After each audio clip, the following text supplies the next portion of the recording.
Janata news Kannada, ಇದು ಕನ್ನಡಿಗರ ಶಕ್ತಿ. ನಮಸ್ಕಾರ ಕನ್ನಡದ ಬಂಧುಗಳೇ, ನಾನು ನಿಮ್ಮ ಕೆನ್ಲಿಗೌಡ. ಇವತ್ತು ಜನತಾ ನ್ಯೂಸ್ ಸ್ಟುಡಿಯೋದಲ್ಲಿ ಬಹಳ ಮುಖ್ಯವಾದಂತ ಒಂದು ವಿಚಾರವನ್ನ ಚರ್ಚೆಗೆ ಎತ್ಕೊಳ್ತಾ ಇದ್ದೀನಿ.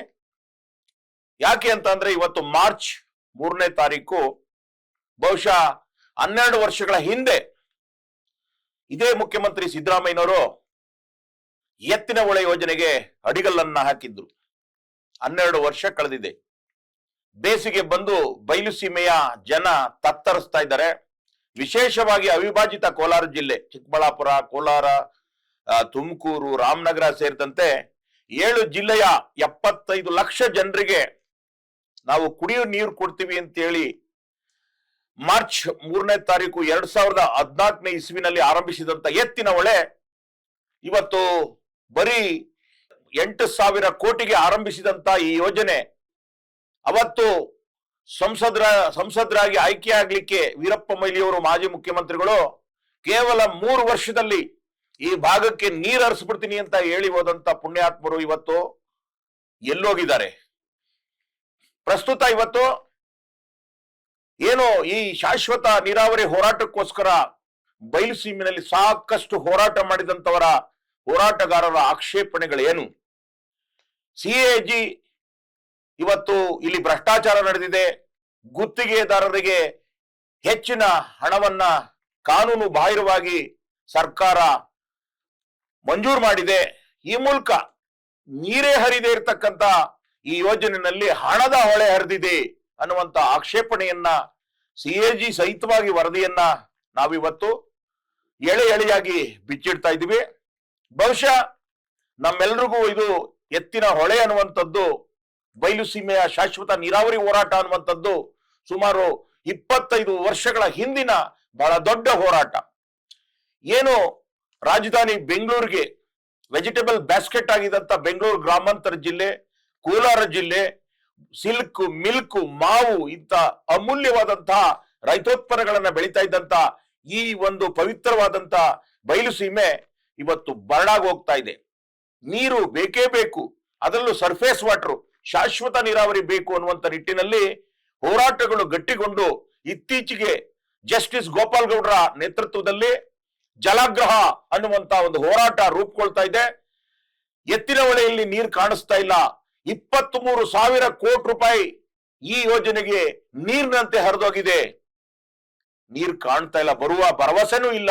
ಆ ಕಾರಣಕ್ಕೋಸ್ಕರ ಅಟ್ಲೀಸ್ಟ್ ಪಕ್ಕದಲ್ಲಿ ಪೆನಗೊಂಡಾಗಿ ಬಂದಿರತಕ್ಕಂತ ಕೃಷ್ಣಾ ನೀರ್ನಾದ್ರೂ ನಮ್ಮ ಪಾಲಿನ ಕೃಷ್ಣಾ ನೀರನ್ನ ಕೊಡಿಸಿ ಅನ್ನುವಂತ ಹೋರಾಟಕ್ಕೆ ಚಾಲನೆ ಕೊಟ್ಟಿದ್ದಾರೆ.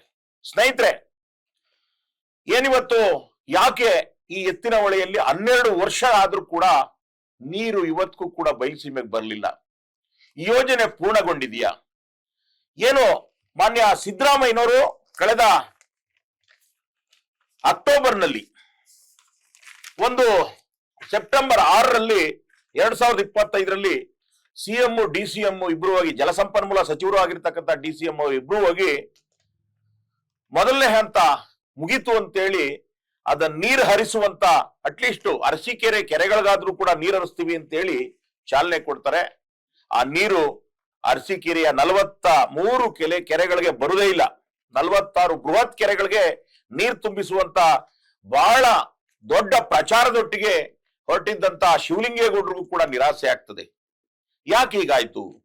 ಯಾರು ಎಡವಿರತಕ್ಕಂಥದ್ದು? ಅಧಿಕಾರಿಗಳ ವೈಫಲ್ಯನ, ಅಥವಾ ಈ DPR ಮಾಡಿದಂತವ್ರ ವೈಫಲ್ಯನ, ಅಥವಾ ಏನಿಲ್ಲಿ ತೊಡಕಾಗಿರ್ತಕ್ಕಂಥದ್ದು? 8,000 ಕೋಟಿಗೆ ಆರಂಭ ಆದಂತ ಈ ಎತ್ತಿನ ಹೊಳೆ ನಿಜಕ್ಕೂ ಕೂಡ ನೀರ್ ಬರ್ತದ? ಏನಿದರ ಮರ್ಮ ಅಂತೆಲ್ಲ ಒಳ ಹೊಕ್ಕಿ ನೋಡೋದಾದ್ರೆ ಸ್ನೇಹಿತರೆ, ಮೊದಲೇ ಶಾಶ್ವತ ನೀರಾವರಿಯ ಹೋರಾಟಗಾರರು ಹೇಳ್ದಂಗೆ ಈ ಎತ್ತಿನ ಹೊಳೆ ಯೋಜನೆ ಕಾರ್ಯಸಾಧುವಲ್ಲದ ಯೋಜನೆ. ಅದಕ್ಕಾಗಿ ಇಷ್ಟೊಂದು ದುಡ್ಡನ್ನ ಖರ್ಚು ಮಾಡ್ತಾ ಇದ್ದೀರಿ ಅಂತೇಳಿ ಜಸ್ಟಿಸ್ ಗೋಪಾಲ್ ಗೌಡ್ರ ಒಂದು ಪ್ರಶ್ನೆ ಇದೆ. ಹಾಗೇನೆ ಈ ಹಿಂದೆ ಇವತ್ತಿನ ಸಂದರ್ಭದಲ್ಲಿ ಬಯಲುಸೀಮೆಯ ಶಾಶ್ವತ ನೀರಾವರಿಗೋಸ್ಕರ ಪರಮಶಿವಯ್ಯನವರ ವರದಿ ಇತ್ತಲ್ಲ, ಅದು ನಿಜವಾದಂತ ಶಾಶ್ವತವಾದ ಯೋಜನೆ ಆಗ್ತಿತ್ತು.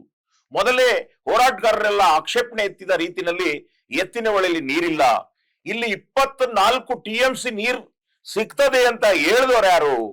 ಇದಕ್ಕೆ ಒಂದು ರೀತಿಯಲ್ಲಿ ಕರ್ನಾಟಕ ನೀರಾವರಿ ನಿಗಮ 2010ರಲ್ಲಿ ಮೆಗ್ದಾರ್ಸ್ ಯುವ ಟೆಕ್ನಾಲಜೀಸ್ ಪ್ರೈವೇಟ್ ಲಿಮಿಟೆಡ್ಗೆ ಒಂದು 8 ಹೊಳೆನಲ್ಲಿ ಇದು 20.1 TMC ನೀರು ಬಯಲುಸೀಮೆಗೆ ಹರಿಸಬಹುದು ಅಂತ ಹೇಳಿ ಒಂದು ವರದಿಯನ್ನ ತೆಗೆದುಕೊಂಡು, ಇದು ಕಾರ್ಯ ಸಾಧುವಲ್ಲದ ವರದಿ, ಅದನ್ನ ತೆಗೆದುಕೊಂಡು ಇವತ್ತಿಗೆ ನಿಜಕ್ಕೂ ಅನೇಕ ವರದಿಗಳು ಹೇಳೋ ರೀತಿಯಲ್ಲಿ ಲಭ್ಯವಿರ್ತಕ್ಕಂಥ ನೀರು ಕೇವಲ 14.5 TMC ಮಾತ್ರ ಅಂತೇಳಿ ವಿಶ್ವೇಶ್ವರಯ್ಯ ಜಲ ನಿಗಮ 2018ರಲ್ಲಿ 8 ಹೊಳೆಗಳಿಗೂ ಕೂಡ ಮಾಪನಗಳನ್ನ ಜೋಡಿಸಿ DPR ನಲ್ಲಿ ಇದನ್ನ ಫೈನಲೈಸ್ ಮಾಡ್ತಾರೆ.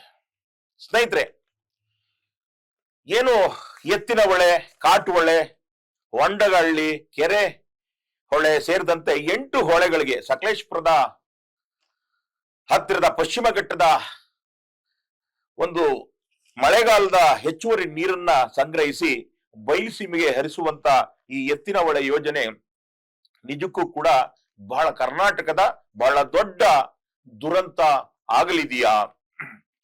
ಇದಕ್ಕೆ ಕಾರಣ ಯಾರು? ಇವತ್ತು 24 TMC ನೀರ್ನ ಬಯಲುಸೀಮೆಗೆ ಕೊಡ್ತೀವಿ ಅಂತ ಅಂದವ್ರು ಯಾವ ಮಟ್ಟಕ್ಕೆ, 12 ವರ್ಷ ಆದ್ರೂ ಕೂಡ ಈ ಯೋಜನೆ ಯಾವ ಮಟ್ಟಕ್ಕಾಗಿದೆ? ಮೊನ್ನೆ ಸಿದ್ದರಾಮಯ್ಯನವರು ಮತ್ತೆ DCM DK ಶಿವಕುಮಾರ್ ಅವರು ಒತ್ತಿದ ಗುಂಡಿಯ ನೀರು ಎಲ್ಲೋಯ್ತು? ಅದೆಲ್ಲೋ ವಾಣಿವಿಲಾಸ್ ಸಾಗರಕ್ಕೆ ನೀರು ಹೋಯ್ತು ಅಂತ ಹೇಳ್ತಾರೆ.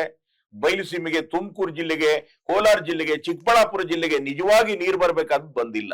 ಯಾರು ಹೊಣೆ? ಇದರ ವಿರುದ್ಧ ಈ 2 ಜಿಲ್ಲೆಯ ಯಾವ ಜನಪ್ರತಿನಿಧಿಗಳು ಕೂಡ ಧ್ವನಿ ಎತ್ತಾ ಇಲ್ಲ ಅನ್ನುವಂಥದ್ದು ಹೋರಾಟಗಾರರ ಒಂದು ಒಡಲಾಳದ ನೋವು. CAG ಇಲ್ಲಿ ಹೇಳ್ತದೆ, ಈ ಯೋಜನೆಯಲ್ಲಿ ಬೃಹತ್ತಾದ ಭ್ರಷ್ಟಾಚಾರ ನಡೆದಿದೆ ಅಂತೇಳಿ CAG ಬಹಳ ದೊಡ್ಡ ಮಟ್ಟದ ಲೋಪಗಳನ್ನ ಎತ್ತಿ ತೋರಿಸ್ತದೆ. ಆದ್ರೂ ಕೂಡ ಏನು ಚಿಕ್ಕಬಳ್ಳಾಪುರ ಜಿಲ್ಲಾ ಉಸ್ತುವಾರಿ ಸಚಿವ ಬೈರತಿ ಸುರೇಶ್ 2027ಕ್ಕೆ ಎತ್ತಿನ ಹೊಳೆ ನೀರು ಕೊಡ್ತೀವಿ ಅಂತಾರೆ. ಕೃಷ್ಣ ಬೈರೇಗೌಡರು ಕೂಡ ಮುಂದಿನ ವರ್ಷದಲ್ಲಿ ನಾವು ಎತ್ತಿನ ಹೊಳೆ ನೀರು ಕೊಡ್ತೀವಿ ಅನ್ನುವಂತ ಭರವಸೆಯನ್ನೇ ತುಂಬುತ್ತಾ ಬಂದಿದ್ದಾರೆ. ಯಾಕೆ ಅಂದ್ರೆ ಚಿಕ್ಕಬಳ್ಳಾಪುರ, ಕೋಲಾರ, ರಾಮನಗರ, ಬೆಂಗಳೂರು ಗ್ರಾಮಾಂತರ ಜಿಲ್ಲೆ 75 ಲಕ್ಷ ಜನ ಈ ನೀರಿಗೋಸ್ಕರ ಕಾಯ್ಕೊಂಡಿದ್ದಾರೆ. ಈ ಯೋಜನೆಯಲ್ಲಿ 261 ಕಿಲೋಮೀಟರ್ ಕಾಲುವೆ, ಗುರುತ್ವಾಕರ್ಷಣದ ಕಾಲುವೆನಲ್ಲಿ ನೀರು ಬಂದ್ರೆ 10 ಕಿಲೋಮೀಟರ್ ಮೇಲುಗಾಲುವೆ. ಆ ಪಿಲ್ಲರ್ಗಳನ್ನ ಹೋಗಿ ನೋಡ್ಬೇಕು, ದೊಡ್ಡ ದೊಡ್ಡ ಸ್ಮಾರಕಗಳ ರೀತಿ ಕಾಣಿಸ್ತದೆ. ಆದ್ರೆ ನೀರ್ ಬರೋದು ಮಾತ್ರ ನಮ್ಗೆ ಅನುಮಾನ ಅನ್ನುವಂತ ಸ್ಥಿತಿನಲ್ಲಿ ಇವತ್ತಿದೆ. ಯಾಕೆ ಅಂತಂದ್ರೆ ಇಲ್ಲಿ CAG ಅನೇಕ ಅಂಶಗಳನ್ನ, ಏನ್ ಲೋಪ ಆಗಿರ್ತಕ್ಕಂಥ ಅಂಶಗಳನ್ನ ಅದು ಹೇಳ್ತದೆ. ಪರಿಷ್ಕೃತವಾದಂತ ಅನೇಕ DPR ನಲ್ಲಿ ಪರಿಷ್ಕರಣೆ ಆದಂತ ಅನೇಕ ವಿಸ್ತೃತ ಯೋಜನೆಯಲ್ಲಿ 2012ರಲ್ಲಿ 8323.5 ಕೋಟಿಗೆ ಇದು ಪರಿಷ್ಕರಣೆ ಆಗಿದ್ರೆ 2014 ಫೆಬ್ರವರಿನಲ್ಲಿ 12912.36 ಕೋಟಿಗೆ ಆಯ್ತದೆ. ಅದೇ ಯೋಜನೆ 2023 ಜನವರಿಗೆ 23,251.66 ಕೋಟಿಗೆ ಮತ್ತೆ ಪರಿಷ್ಕರಣೆ ಆಯ್ತದೆ. ಇಲ್ಲಿಗೆ ಮುಗಿತದ ಗೊತ್ತಿಲ್ಲ. CAG ಗುತ್ತಿಗೆದಾರರ ಅಕ್ರಮದ ಕಡೆಗೆ ಬೊಟ್ಟು ಮಾಡಿ ತೋರಿಸ್ತಾ ಇದೆ. ಸರ್ಕಾರದ ಸೂಚನೆಗಳನ್ನ ಉಲ್ಲಂಘಿಸಿ ಗುತ್ತಿಗೆದಾರರಿಗೆ ಅನಗತ್ಯ ಬಿಲ್ಗಳನ್ನ ಸ್ಯಾಂಕ್ಷನ್ ಮಾಡಿರೋರು ಯಾರು?